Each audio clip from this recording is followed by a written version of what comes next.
¿Cómo cuidamos la salud mental del talento humano en salud durante la emergencia sanitaria por COVID-19? El COVID-19, con el aislamiento social como medida de prevención, nos invita a unirnos y a ser solidarios. Hoy, ser consciente del bienestar colectivo es un imperativo para todos. Sentirse con carga emocional, posiblemente estresado, o creer que no se está haciendo lo suficiente como trabajador respondiente a las demandas que genera el COVID-19 puede ser una respuesta natural de los profesionales de la salud. Por lo tanto, es importante saber, tu labor es primordial para el cuidado y la atención de las personas que lo necesitan. Utiliza estrategias virtuales para mantener el contacto con los demás, así como para apoyarse en tus colegas. Recuerda estrategias adecuadas que hayas utilizado en el pasado para afrontar el estrés y vuelve a aplicarlas actualmente. Busca ayuda. Sugerencias para líderes de equipo de trabajo. Realiza un monitoreo regular de las personas a tu cargo. Promueve la salud mental y física. Si también sientes carga emocional, busca apoyo. Garantiza una buena comunicación. En lo posible, dispón de tiempo para grupos de apoyo. Asigna tareas en equipo. Si observas a alguno de tus integrantes con otras diversas dificultades, presta especial atención conservando la confidencialidad. Facilita acceso a profesionales en salud mental. Quédate en casa y lava las manos.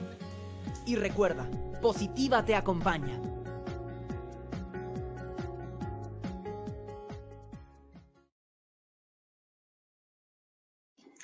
Muy buenos días para todos nuestros asistentes. Soy Lina Garzón y les doy la bienvenida a este importante tema: gestión del riesgo químico por uso del formaldehído en hospitales y funerarias. Invitamos a nuestro experto, el ingeniero Joseph Sanabria, ingeniero químico especialista en gerencia en seguridad y salud en el trabajo. Ingeniero, muy buenos días, bienvenido. Inge, tu micrófono. Perdón. Lina, muy buenos días a todos nuestros asistentes. Ingeniero, bienvenido. Por favor, adelante. Te dejo con los asistentes para que continuemos, por favor. Vale, muchas gracias. Muchas gracias a todos. Voy a comenzar con esta frase que pues ustedes dirán, pero ¿qué tiene que ver con esto? La muerte nos sonríe a todos. Lo único que puede hacer el hombre es devolverle la sonrisa. Esta frase me parece muy apropiada al enfoque que se le debe dar a lo que es el manejo seguro de sustancias químicas. ¿Por qué? ¿Y por qué traigo a colación esta frase? Porque el formaldehído se utiliza en hospitales, en los trabajadores de salud, están expuestos a este agente precisamente por todas las actividades que tienen que ver con lo que es el manejo de tejidos, sobre todo en lo que son necropsias, autopsias, es decir, sus actividades son las actividades que deben realizar con cadáveres, con personas que han fallecido, a las cuales les debemos todo el respeto y toda la ética, y todo lo que esto corresponde. Pero también lo enfoco desde el riesgo químico porque desde cuando empecé a trabajar en este tema de seguridad química, los agentes químicos tenemos totalmente claro que nos pueden generar daño y debemos partir de ahí, de la conciencia clara que un agente químico es un agente que puede generar un efecto adverso a la salud, en alguna medida, baja, media o alta. Entonces, en algún momento, dentro de este largo camino que he llevado, que no es muy largo, porque apenas llevo como 11 años en este tema, uno de los comentarios iniciales de una persona en seguridad y salud en el trabajo, cuando estaba hablando de manejo seguro de productos químicos, decía: la medida de intervención es cambiar los productos químicos peligrosos. Esto no es posible. Como les he dicho a lo largo de los seminarios de este año y de los años anteriores, pues una persona de seguridad y salud en el trabajo que haga ese tipo de observación o que haga ese tipo de recomendación, pues está perdiendo lo más importante que debe tener en cuenta, que es el proceso, que es la integridad del proceso. Cambiar un producto químico no es posible y no es viable porque se pierde la integridad del proceso. En formaldehído que he tenido la oportunidad de leer bastante a lo largo de este tiempo, en las diferentes actividades en las que he estado. Se han hecho muchos estudios para reemplazar el formaldehído, precisamente por los efectos que tiene en salud. Ninguno de los agentes químicos que se han utilizado para reemplazar el formaldehído o para disminuir la concentración del formaldehído en las diferentes aplicaciones ha sido exitoso. Todos han generado unas pérdidas irreparables e importantes en los procesos, más cuando estamos hablando de unos procesos con tejidos vivos. ¿Sí? Unos procesos tan importantes como es una necropsia, como es una autopsia, como es el manejo de cadáveres en funerarias. Son procesos sensibles. Entonces, pues realmente el producto químico nos conduce a decir, sí, efectivamente, nos sonríe. Y nosotros le debemos devolver esa sonrisa. ¿Y cómo le devolvemos esa sonrisa? Trabajando en prevención. Trabajando de una forma juiciosa y correcta en prevención de acuerdo al tipo de agente al que nos estamos enfrentando. Por eso me pareció muy propia esta frase para comenzar el seminario el día de hoy. En ese orden de ideas, perdón que no me está, ya. Entonces, estamos hablando que estamos en nuestro seminario 16. Hemos tenido una gran cantidad de seminarios este año. Y en este seminario 16 me voy a enfocar específicamente como, como parte de la última sesión que se plantearon para instituciones prestadoras de salud y para trabajadores de la salud, con la exposición a este agente que es de gran importancia y que le dimos un espacio especial de todo un seminario para poder hablar correctamente de este agente.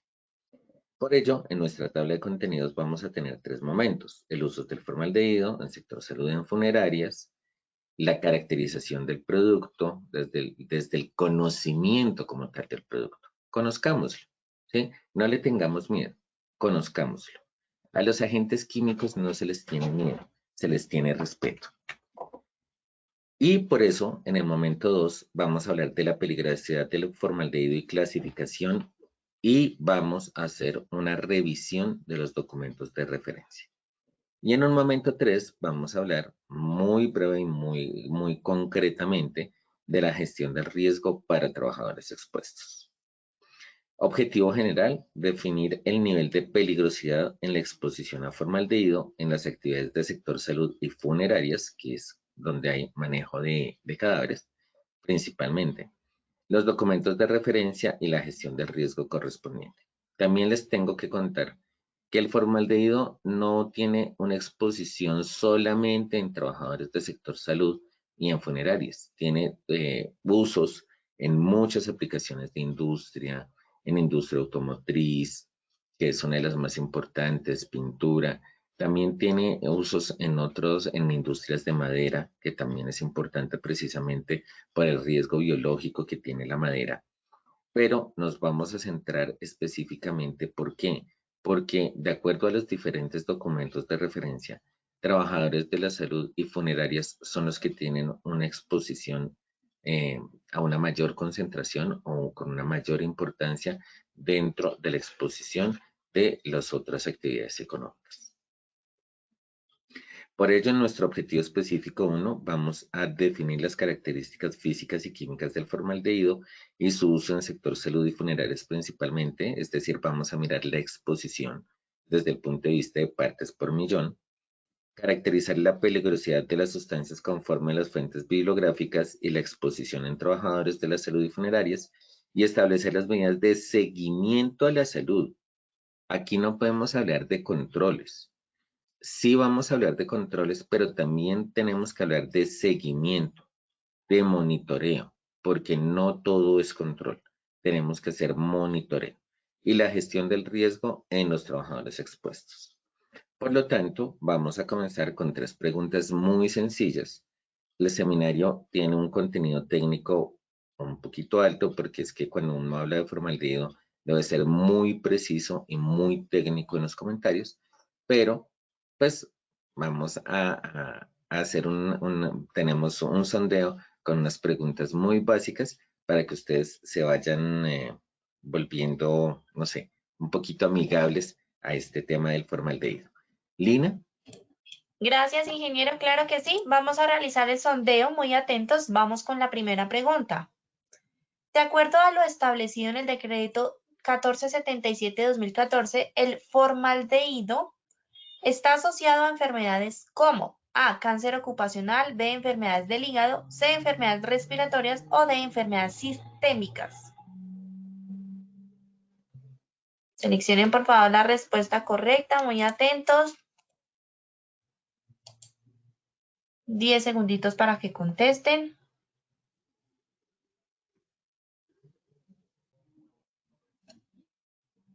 Bueno, vamos a ver los resultados.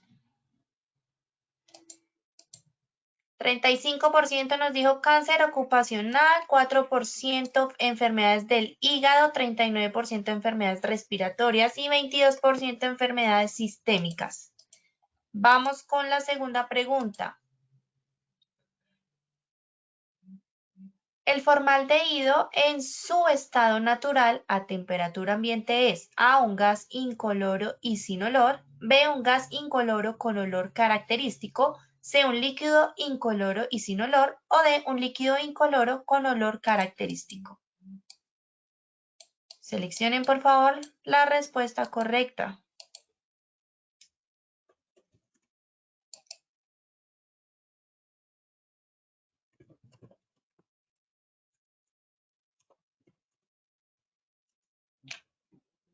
Vamos a ver los resultados. El 8% dijo un gas incoloro y sin olor, 3% un gas incoloro con olor característico, 13% un líquido incoloro y sin olor, 76% un líquido incoloro con olor característico. Vamos con la tercera y última pregunta del sondeo. El formaldehído que se distribuye comercialmente para su uso es A, una solución de formaldehído al 40% en metanol, B, una solución de formaldehído al 30% en agua, C, una solución de formaldehído al 30% en metanol o D, una solución entre el 37 y 50% en alcohol. Lean muy bien la pregunta, las respuestas y seleccionen desde sus pantallas, por favor.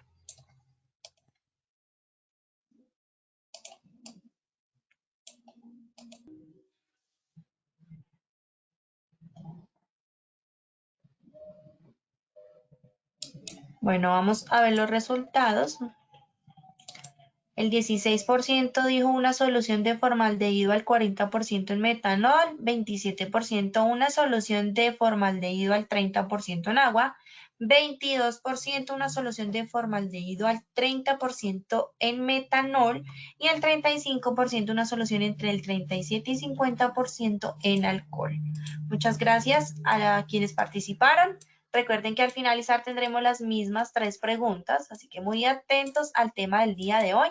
Ingeniero, te doy paso nuevamente para que continuemos, por favor. Vale, Lina. Bueno, muchísimas gracias a todos. Vamos a comenzar con el tema técnico. ¿Qué es el formaldehído? El formaldehído es una molécula de origen orgánico, ¿sí? Es un átomo de carbono, 2 átomos de hidrógeno, un átomo de oxígeno con doble enlace. Pertenece al grupo de los aldehídos, que es un grupo funcional orgánico de un solo carbono. Precisamente el que tenga un solo carbono le da una característica especial.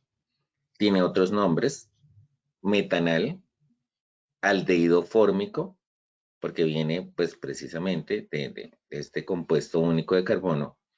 Óxido de metileno, porque el metano es la molécula, es el hidrocarburo más pequeño, porque el metano es un compuesto de un carbono y 4 hidrógenos con compuestos lineales, compuestos sencillos, con enlaces, perdón, enlaces sencillos. Entonces, como viene del metano, que es CH4, entonces 2 hidrógenos del metano son reemplazados por ese doble enlace con el oxígeno, por eso también se llama óxido de metileno. También se llama metanaldehído, que es otra de las formas que son correctas para nombrar a los aldehídos, o también se llama oxometano. También parecido, pues por la razón que les indicaba, porque es un compuesto que se origina o pues químicamente está asociado al metano CH4. Como es este compuesto en su estado natural, es decir, en condiciones ambiente, temperatura y presión ambiente, es un gas incoloro de olor penetrante característico. Esa es una de las primeras preguntas que se les hacía en el sondeo. Lo que ustedes y nosotros encontramos comercialmente es una solución. ¿Por qué? Porque el formaldehído es soluble en solventes orgánicos polares. ¿Qué significa que son solventes orgánicos polares? Que tienen una diferencia de electronegatividad al momento de formular el compuesto. Estamos hablando, por ejemplo, del metanol. El metanol es un compuesto también formado por carbono, hidrógeno y oxígeno. La diferencia es que el metanol, en lugar de tener este O aquí con un doble enlace, es un CH y este hidrógeno pasa a hacer enlace con el oxígeno, entonces vamos a tener dos enlaces sencillos o tres enlaces sencillos donde tenemos CH-OH. Eso es lo que vamos a tener en el metanol, que es un alcohol de un solo carbono. Eso es un solvente orgánico polar, pero también es soluble en agua. Es que en concentración mayor al 30% en agua se polimeriza. El formaldehído de por sí, en condiciones naturales y de forma espontánea, puede polimerizarse. ¿Qué es polimerizarse? Es formar una serie o una cadena a partir de anillos, o sea, se unen los anillos para formar unas cadenas muy largas que se convierten en un polímero. Ese polímero está en estado sólido y por eso se tiende a precipitar. Por ello, se adiciona metanol para estabilizarlo. En ese orden de ideas, pues el formaldehído como tal es un gas, pero lo que utilizamos comercialmente y por eso la respuesta de muchos de nuestros asistentes es que se asocia el formaldehído con un líquido de color penetrante, cuando realmente es un gas de olor penetrante, perdón, es un gas de olor penetrante, pero que se encuentra disuelto en una solución acuosa o en una solución de metanol, que es lo que vamos a mirar.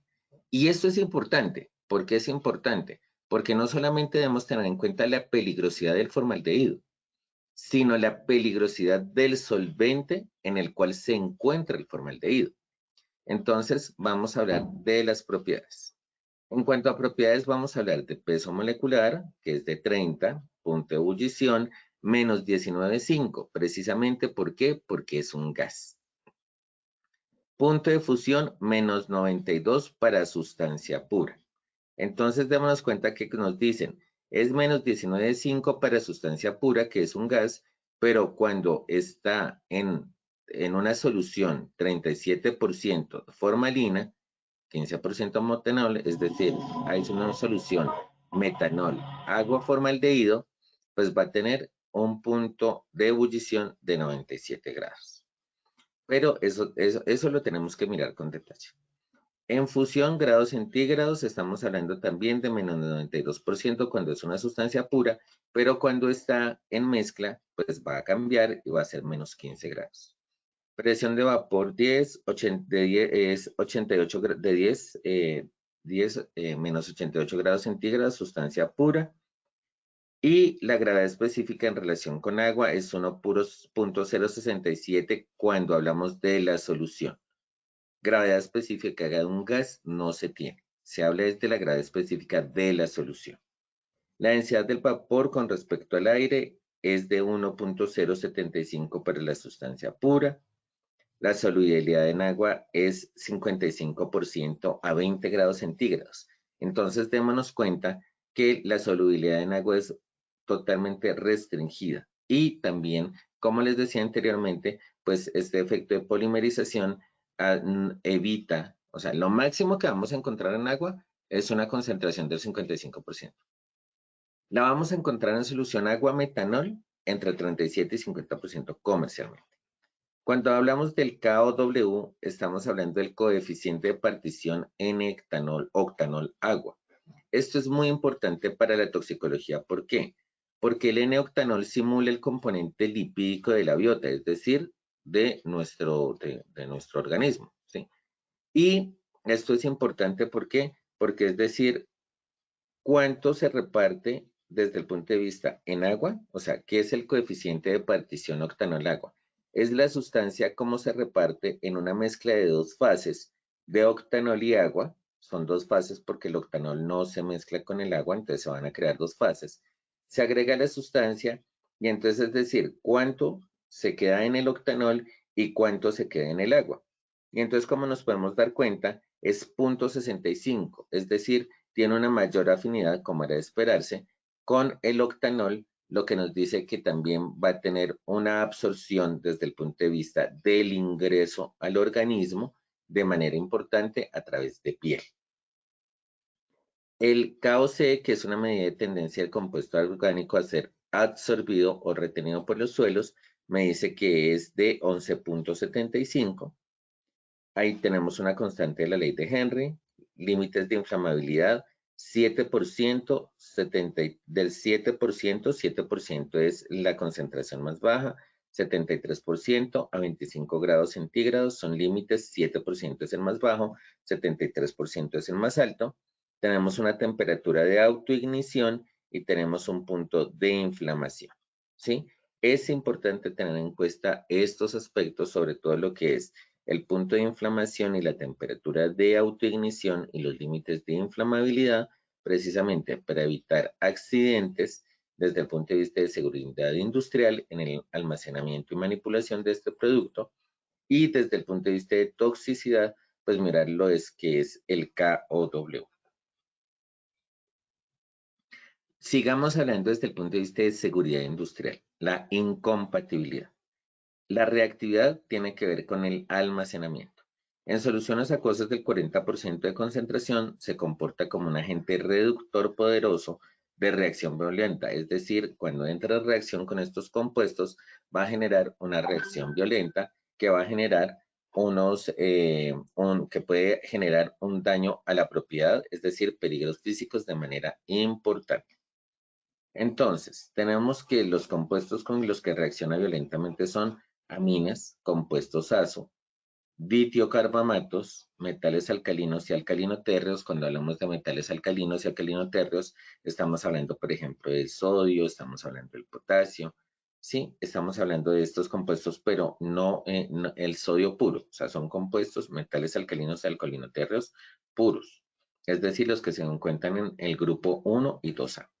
Hablamos de sulfuros, compuestos alifáticos insaturados, hay varios, peróxidos orgánicos, estamos hablando de, por ejemplo, el agua oxigenada. El agua oxigenada es un peróxido, pero no es un peróxido orgánico, sino es un peróxido porque tiene un enlace OO. Entonces hay compuestos que tienen estos enlaces OO que tienen en su molécula átomos de carbono y átomos de hidrógeno. Por eso se consideran peróxidos orgánicos. Y agentes oxidantes fuertes como el ácido perclórico.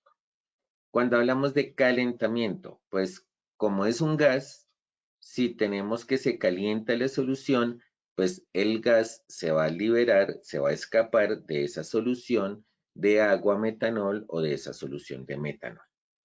Una vez en la atmósfera, esta sustancia se convierte en un agente irritante fuerte para cualquier persona, pero además, de acuerdo con estos límites de explosividad que les mencionaba, o de inflamabilidad del 7% al 73%, pues se pueden generar peligros adicionales con riesgo de explosión. Y de riesgo de explosión, ¿por qué? Porque no es que sea un gas explosivo, sino porque la onda de choque que libera en el momento de prender, de inflamarse, puede ser tal que genera una explosión. ¿Cuándo se alcanza la temperatura de autoinflamación o por su descomposición térmica donde se produce hidrógeno, que el hidrógeno sí es altamente explosivo, precisamente por esa reacción tan violenta que tiene cuando prende?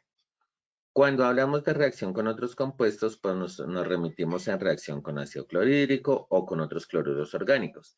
Entonces, si estamos utilizando formaldehído como un desinfectante, pues tenemos que pensar que, qué compuestos tienen cloro, qué compuestos tienen cloro en su composición para separarlos o para evitar una reacción con estos compuestos, porque en reacción con cloruros orgánicos o con ácido clorhídrico, se forma un compuesto bisclorometiléter, que es una sustancia considerada también como cancerígena. De forma general, los compuestos básicos, es decir, los que tienen un pH mayor de 7, catalizan de una manera marcada la polimerización del formaldehído.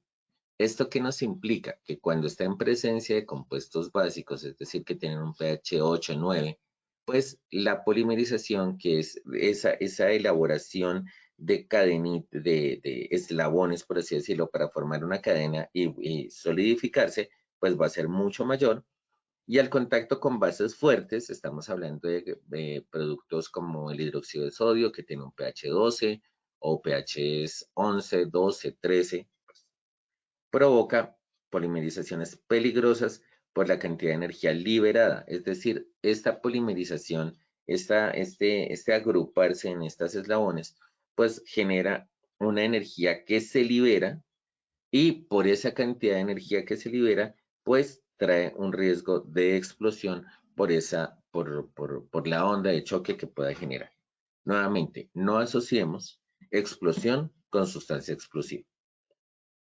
La explosión se puede presentar por la liberación de una onda de energía por cualquier motivo.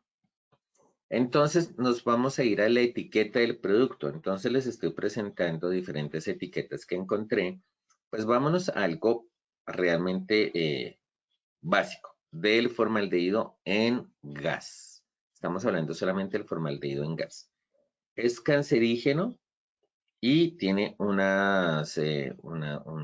efecto a la salud mutagénico, es mutagénico. Tienen una toxicidad aguda, ya lo vamos a mirar, y además tiene una corrosividad cutánea.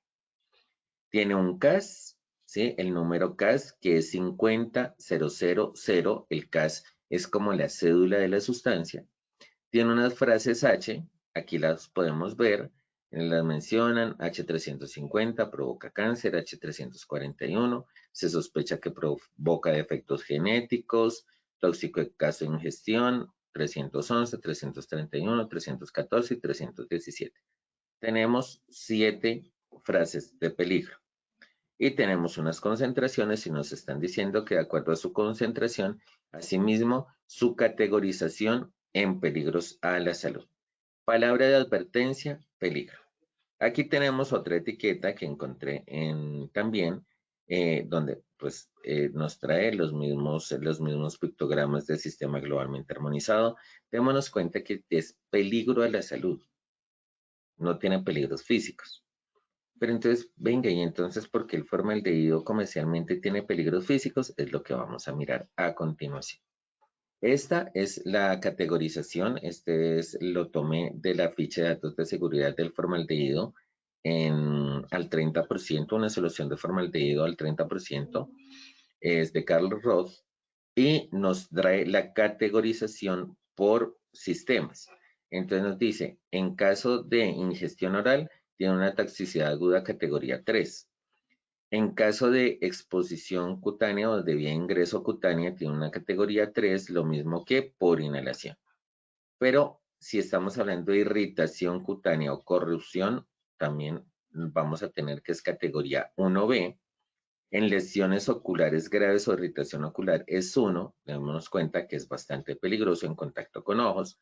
Sensibilización cutánea también es grado 1, pues también tiene un nivel de peligrosidad alto. Mutagenicidad en células germinales es probable, entonces tenemos que 1 es comprobado, 2 es probable, 3 es posible. Carcinogenicidad nos está diciendo 1B, esta ficha, como digo, son fuentes de información, ¿sí? Uno debe saber leer y entonces no se debe casar con un solo documento. Como la ficha de datos de seguridad de Carl Roth me dice que la carcinogenicidad es 1B, entonces yo le creo a fe ciega que es 1B. No, Les estoy contando lo que estoy encontrando en los diferentes documentos. Una toxicidad específica en determinados órganos por exposición única tenemos que es 1, pero ¿cuál será ese órgano? Es lo que vamos a ver también en las diapositivas a continuación. Y tenemos una toxicidad específica en determinados órganos con exposición única, irritación de vías respiratorias en categoría 3. Pero como les decía, comercialmente lo vamos a encontrar en mezcla. Esto no es una sustancia pura. Entonces tenemos que ver la peligrosidad del otro componente de la mezcla. En este caso es metanol. El metanol también tiene un daño sistémico o efectos sistémicos. Tiene una toxicidad aguda. Recordemos que una intoxicación por metanol pues va a afectar sistema ocular, puede dejar a la persona invidente, o sea, puede afectar la visión de la persona. Toxicidad aguda puede causar la muerte. Precisamente esto lo sabemos de las intoxicaciones por licor adulterado con metanol.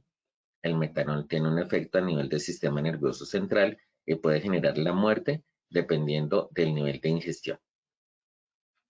Y es inflamable porque los alcoholes son inflamables. Entonces tenemos una sustancia que es corrosiva, que es toxicidad aguda y tiene efectos sistémicos, pero además la solución va a tener este pictograma de inflamabilidad, dependiendo también del porcentaje que haya de este compuesto en la solución. Entonces no podemos decir que es que todo el formaldehído es inflamable o no lo es, porque dependemos es de la composición, de las características de composición.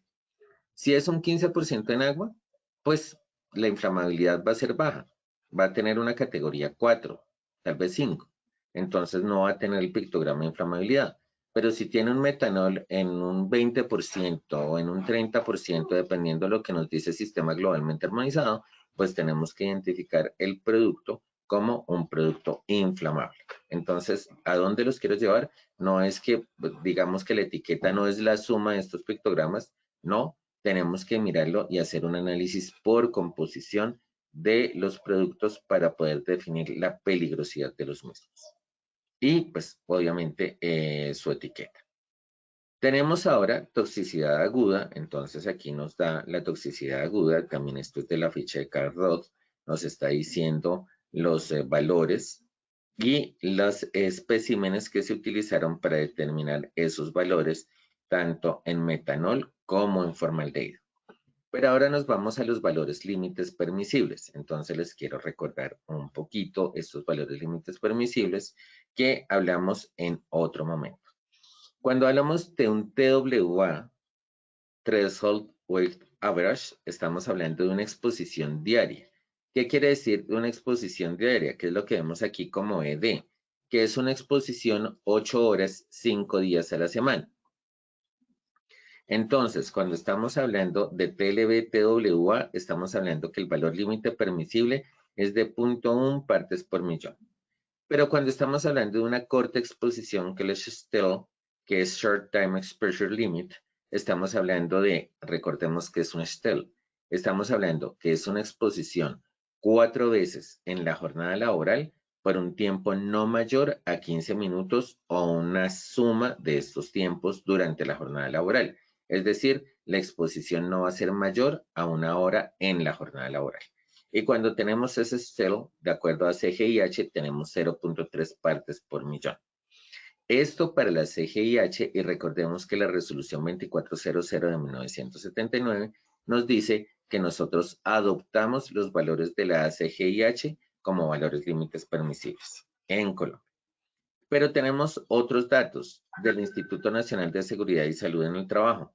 Tenemos la exposición, el valor límite admisible en exposición diaria, que es 0.3 partes por millón, y para exposición corta, que es 0.6 partes por millón, que en su equivalente en miligramos por metro cúbico, estamos hablando que es de 0.37 para exposición diaria y 0.74 para exposición corta.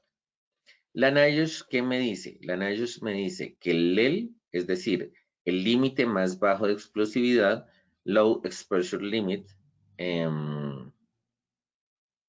sí, es del 7%, y el IDLH, que es el Index Damage Life Human, es decir, el índice de daño inmediato para la vida humana, es de 20 partes por millón.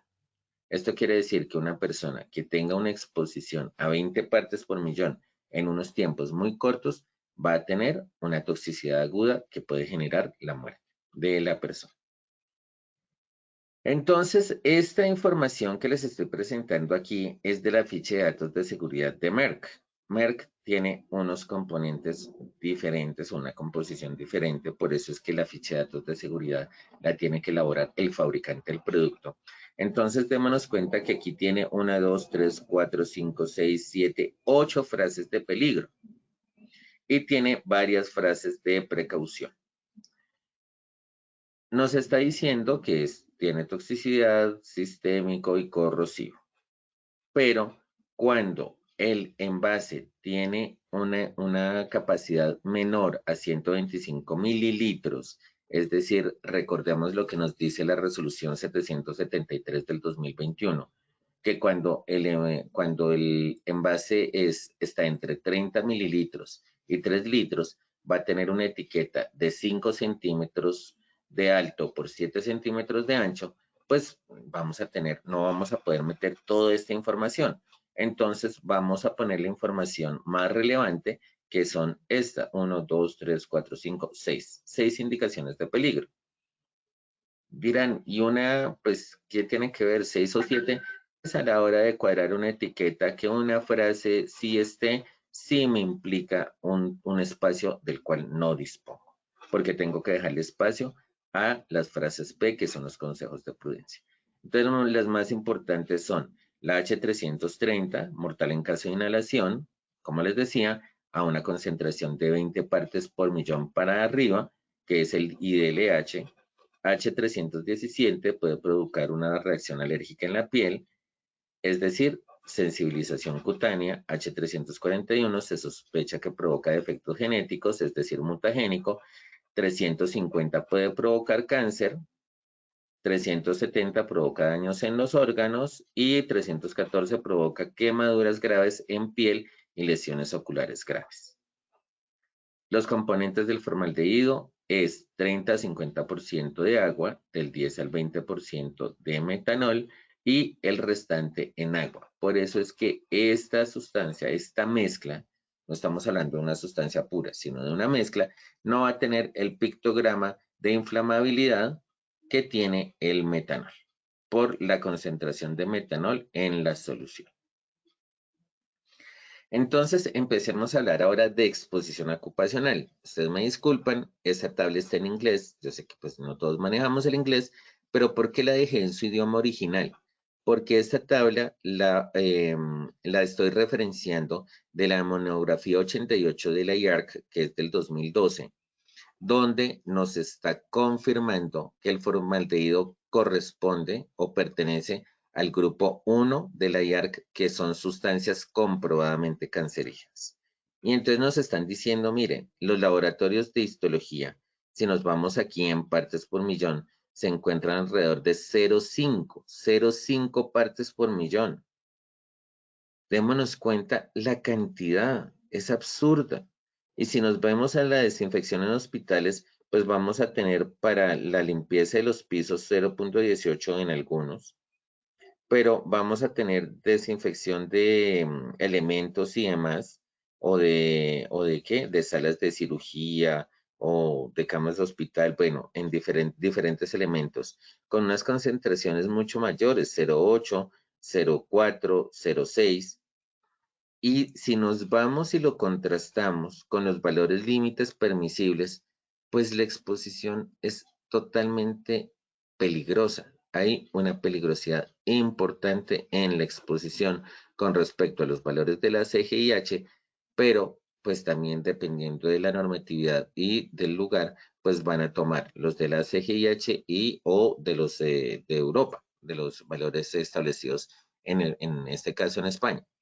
Entonces, en ese orden de ideas, pues démonos cuenta la exposición, realmente hay una exposición bastante alta con el referente, en relación con el referente. Entonces, cuando uno habla de una exposición alta, no es porque son 50 partes o 100 partes, o como me decían ayer, pero es que estoy manejando 50 mililitros. No, es que no hay problema que utilice 50 mililitros o 100 o 200. Ese no es el punto. No hablemos de volumen, hablemos de valor límite permisible. Si el valor límite permisible es 0.1 y hay una exposición de 0.5 partes por millón, pues estamos hablando que hay una exposición de 5 veces el valor límite permisible. Por lo tanto, la probabilidad de la ocurrencia o de la aparición de una enfermedad es alta. Y entonces nos vamos a hablar de efectos agudos. Voy a empezar a correr. Ustedes me disculpan porque me he demorado mucho tiempo en los preliminares. Entonces, cuando hablamos de efectos agudos, hablamos de irritación en ojos, de irritación nasal. Este es el que está asociado a exposición en órgano blanco. Pues el órgano blanco va a ser sistema respiratorio, específicamente nasal. Y ya lo vamos a mirar en estos efectos crónicos. Irritación nasal asociada con estornudos en 1 a 3 partes por millón de concentración en el ambiente. No confundamos la concentración en el aire con el contaminante que está ingresando a mi organismo. Para eso son los controles que vamos a hablar al final. Esta es la concentración en aire. Si hay una concentración en el aire de 1 a 3 partes por millón, pues los ojos inmediatamente se va a generar una irritación. Se va a generar una irritación tanto en ojos como en nariz, asociada con estornudos. Obviamente, como son sistemas conectados, pues vamos a tener también una irritación en la garganta o el sistema respiratorio. Lagrimeo. Pero cuando ya tenemos una exposición a 10 a 20 partes por millón en el aire, pues como les decía, 20 es el IDLH, 10 a 20 es muy cercano, entonces estamos hablando de una dificultad para respirar profundamente, que también como se evidencia con tos y con sibilancias. ¿Qué son las sibilancias? Es un sonido silbante y chillón que se hace durante la respiración. Estos efectos son transitorios al retirar del lugar contaminado a la persona. Entonces, con estas concentraciones, uno retira a la persona inmediatamente, precisamente para controlar estos efectos. Muchos sujetos, porque es que aquí ya tenemos que hablar de la susceptibilidad. Hay personas que son susceptibles, más susceptibles a unos compuestos que otros. Entonces, cuando los sujetos tienen esa susceptibilidad, pues no pueden tolerar exposiciones prolongadas a 4 o 5 partes por millón, y se ha estimado que la exposición de 5 a 10 minutos a 50 o 100 partes por millón podría causar lesiones graves e irreversibles en vías respiratorias inferiores. Démonos cuenta que si hay una exposición de 50 a 100 partes por millón, pues está por encima, muy por encima del IDLH, y pues en algunas personas puede ocasionar una muerte inmediata o una muerte en el corto plazo. Y cuando hay en un tiempo de 5 a 10 minutos, pues es gravísimo.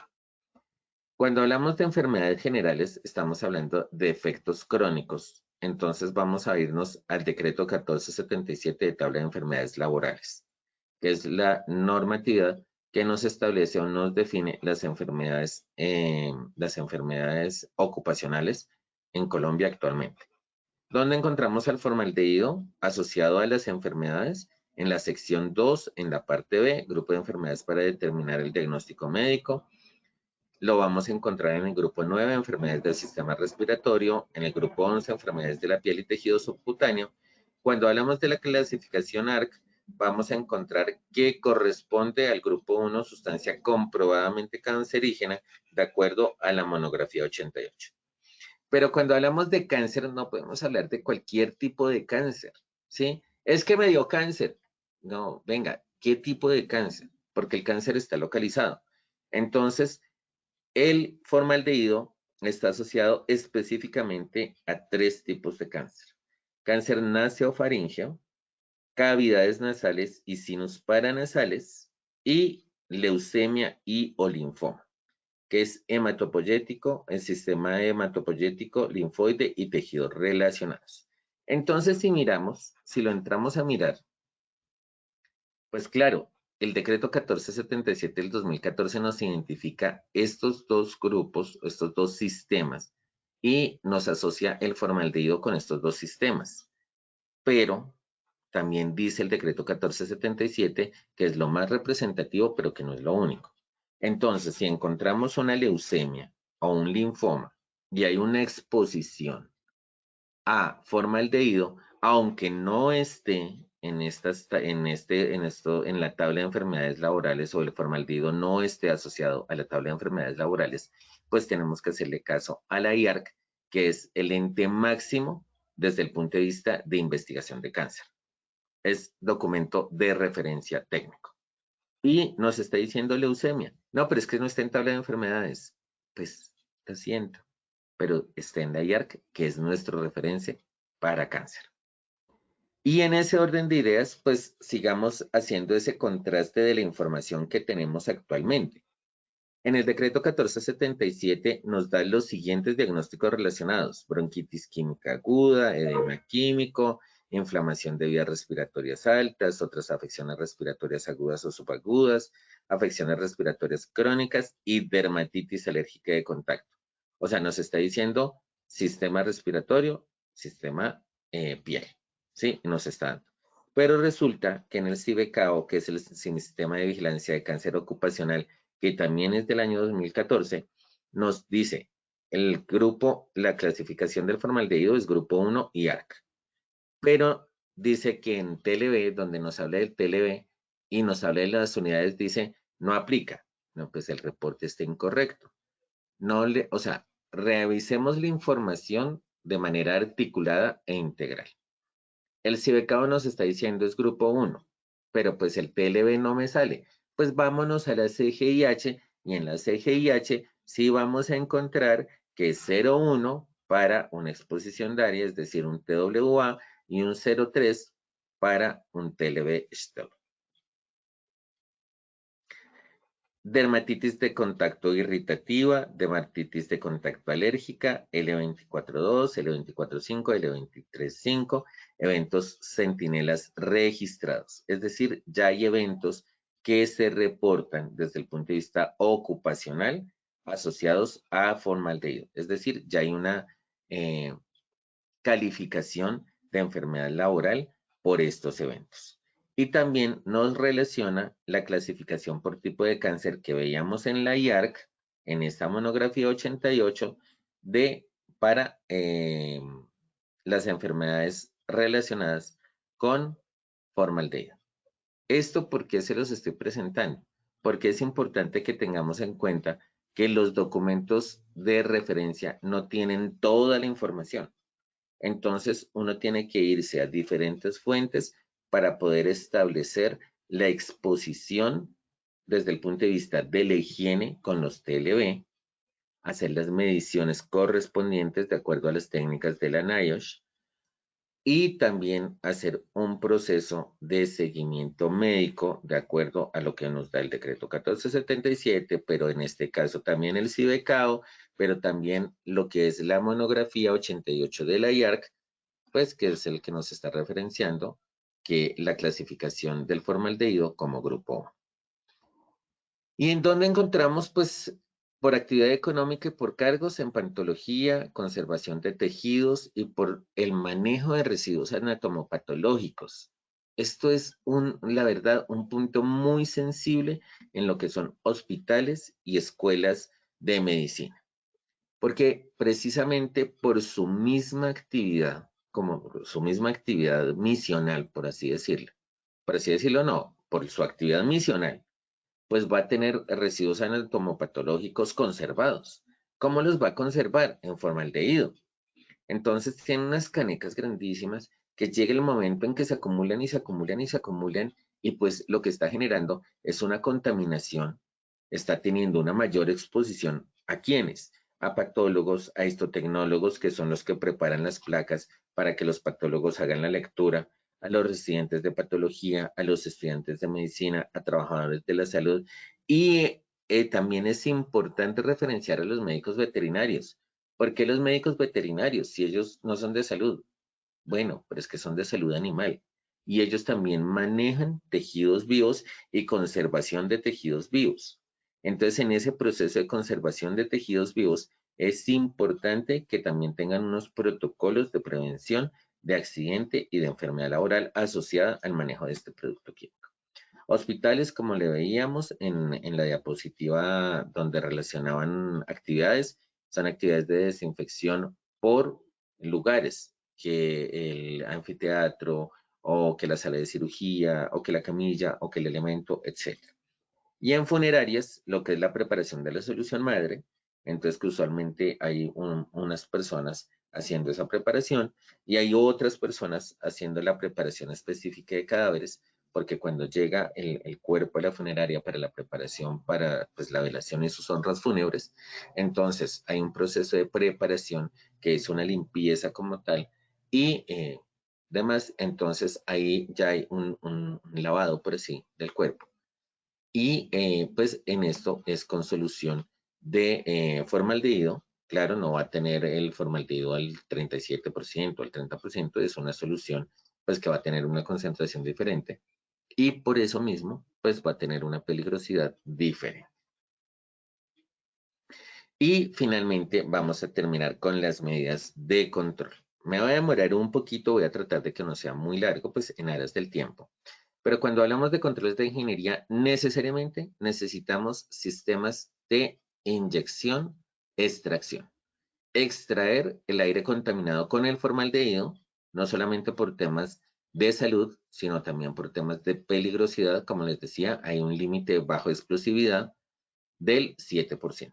Entonces debemos evitar que pues, se llegue a esa concentración, por lo tanto debemos tener una extracción y una inyección de aire. En controles administrativos debemos tener con claridad los procedimientos de trabajo seguro en los procedimientos que involucran el formaldehído.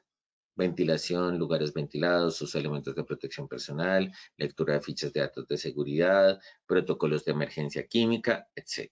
De emergencia por sustancias químicas. Y los elementos de protección personal.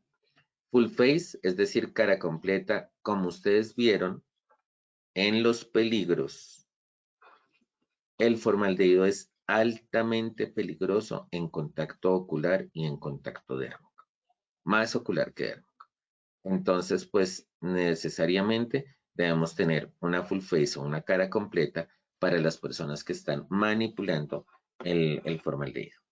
Guantes de nitrilo, pero por supuesto industrial y desechable. Petos, dependiendo de la cantidad y la concentración, pero, o sea, por eso es que los patólogos siempre los vemos con petos. Esto es muy importante para disminuir el contacto dérmico, porque es una sustancia que pasa a través de la ropa, a través de los overoles, a través de las batas, etcétera. Entonces, por eso es que siempre se debe manejar con peto. Pero cuando hay una exposición a un volumen considerable de formaldehído, por ejemplo, en funerarias, cuando hacen la preparación de estas soluciones madres, se deben tener un traje Taiken, no un traje Tyvek. El traje Tyvek es para pintores, es decir, para material particulado, es una fibra textil y pues permite el paso de algunos productos químicos, o sea, tiene cierta permeabilidad. En formaldehído, el traje tiene que ser totalmente polimérico. Por eso es un traje Taiken, que es un traje de color amarillo. Hasta aquí los controles de ingeniería y los controles administrativos y los elementos de protección personal. Pero como no podemos evitar la exposición de forma total y completa, pues tenemos que hacer unos seguimientos. Primero, unas mediciones higiénicas a jornada completa o exposición corta, dependiendo de la exposición del trabajador a ese agente. Las mediciones higiénicas no son un control, son una medición, es decir, un indicador. ¿Cuál es la cantidad de formaldehído que hay en el aire cuando estamos hablando de una medición ambiental? ¿O cuál es lo que le está ingresando al trabajador desde el punto de vista de la dosimetría? ¿Sí? Entonces, estamos hablando de un monitoreo para saber cómo es que se está exponiendo la persona en relación con los valores límites permisibles. Pero tenemos varias dificultades. El formaldehído se produce de manera endógena, es decir, nosotros producimos unas pequeñas cantidades de formaldehído. Las plantas producen unas pequeñas cantidades de formaldehído. Entonces, pues nosotros al tener esa producción de formaldehído, pues cuando se va a hacer un marcador de exposición biológico a formaldehído, pues no tiene sentido porque van a encontrar formaldehído. Y se ha encontrado que las personas que tienen exposición a formaldehído versus las personas que no tienen exposición a formaldehído dan los mismos resultados en la medición de formaldehído de sus metabolitos, que es el ácido fórmico, cuando se hace la medición. Entonces, al tener una producción endógena de formaldehído, pues no es viable hacer un marcador biológico de exposición. Y los marcadores de efecto, precisamente teniendo en cuenta el efecto en salud que tiene el formaldehído, que es la generación de aductos, es decir, es la es la modificación de la información genética y del ADN de la persona. Entonces, todo este tema de ADN y de generación de aductos y de otros efectos que se han encontrado, pues conduce a unas técnicas bastante específicas para hacer esos marcadores de efecto, pero tengamos en cuenta, si hay un marcador de efecto, hay un daño. El marcador biológico es prevención.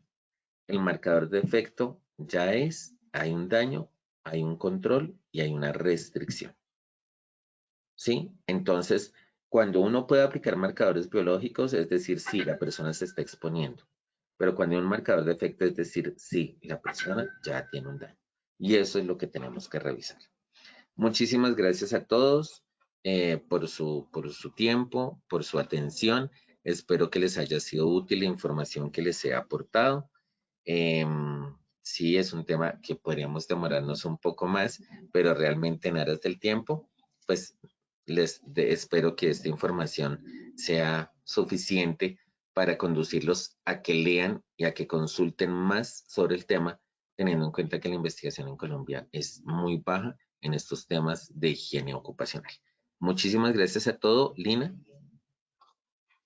Gracias, ingeniero. Claro que sí. Vamos a cerrar con el sondeo. Vamos con la primera pregunta. Muy atentos.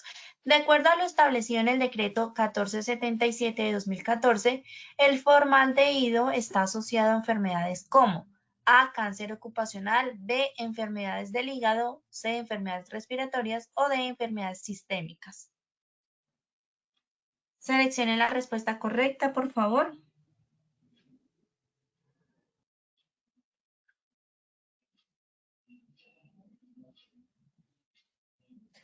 Bueno, vamos a ver los resultados.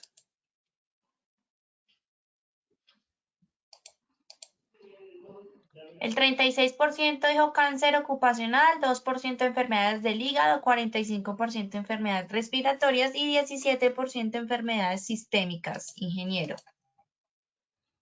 ¿Me repites, Lina, por favor? 36% cáncer ocupacional, 2% enfermedades del hígado, 45% enfermedades respiratorias y 17% enfermedades sistémicas. Efectivamente, nuestros asistentes estuvieron muy juiciosos y en el decreto 1477 dice enfermedades respiratorias. En el decreto 1477 no hay una relación del formaldehído con cáncer ocupacional. Entonces, si buscamos en el decreto 1477 no vamos a encontrar cáncer ocupacional asociado a formaldehído. Lo que vamos a encontrar son enfermedades respiratorias asociados a exposición ocupacional a formaldehído. Muchas gracias, ingeniero. Vamos con la segunda pregunta.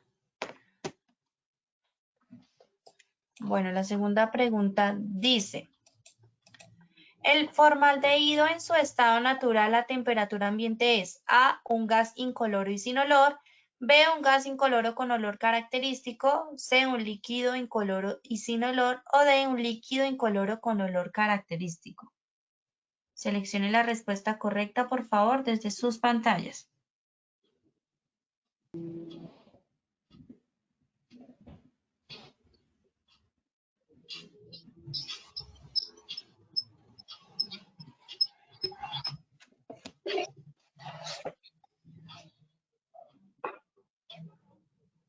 Vamos a ver los resultados.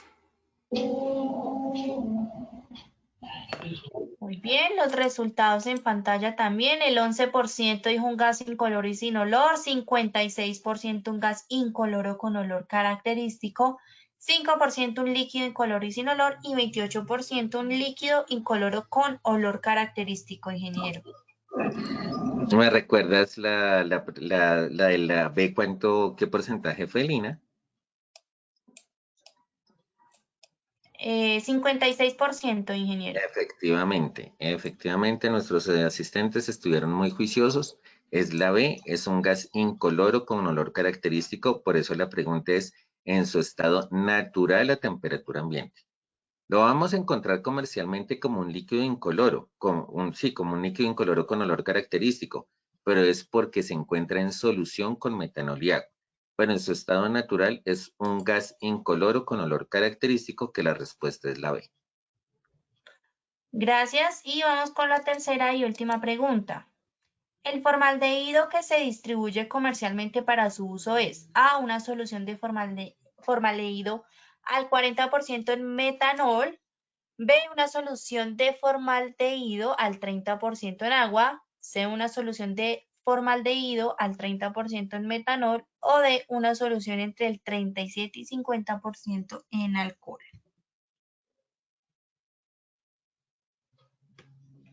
Seleccione la respuesta correcta, por favor.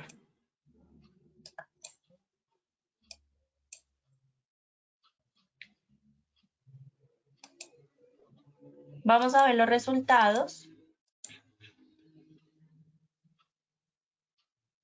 El 16% dijo una solución de formaldehído al 40% en metanol, 27% una solución de formaldehído al 30% en agua, 31% una solución de formaldehído al 30% en metanol y 27% una solución entre 37 y 50% en alcohol. Ingeniero.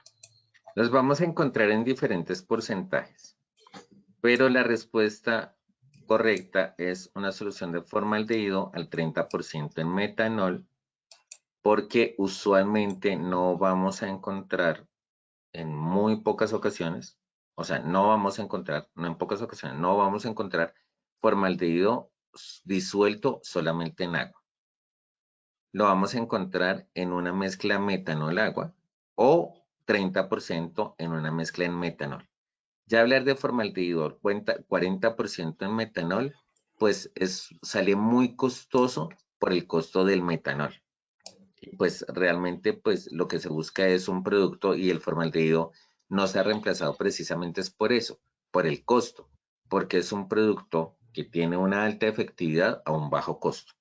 Entonces, si aumentamos el porcentaje de metanol, pues va a ser mucho más costoso. Lo vamos a encontrar en formaldehído al 30% en metanol. La respuesta correcta es la C. Perfecto, ingeniero, muchas gracias por habernos acompañado el día de hoy y por supuesto a todos gracias por su participación. Ingeniero, nos vemos entonces en una próxima ocasión. Lina, muchísimas gracias y muchísimas gracias a todos nuestros asistentes.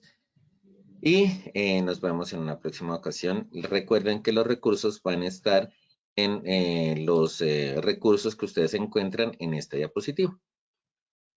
Claro que sí, así es, www.posipedia.com.co. Que tengan una feliz tarde, los dejamos con el siguiente video.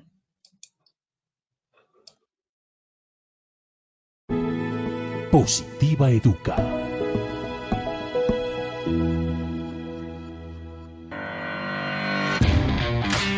Consejos positivos para cuidar nuestra salud ante el COVID-19. Si sales de casa,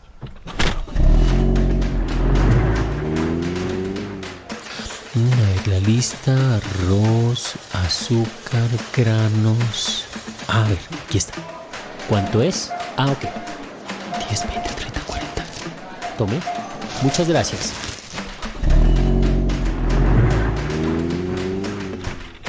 Hola, papi. Hola, mi amor. Papi, ¿te lavaste las manos? Lávate las manos frecuentemente. ¿Por qué? Porque bañar nuestras manos con agua y jabón mata el virus. Si este está en manos. Y de esta forma estaremos seguros y nos conservaremos positivamente saludables. Por eso mantente informado y sigue las recomendaciones de tu ARL Positiva. Porque Positiva siempre está contigo. Te cuidamos, te ayudamos, te educamos. Y a través de nuestra página web www.positiva.gov.co y www.posipedia.co hemos puesto todos nuestros desarrollos para protegerte integralmente. Es tu protección nuestra prioridad. Positiva te acompaña.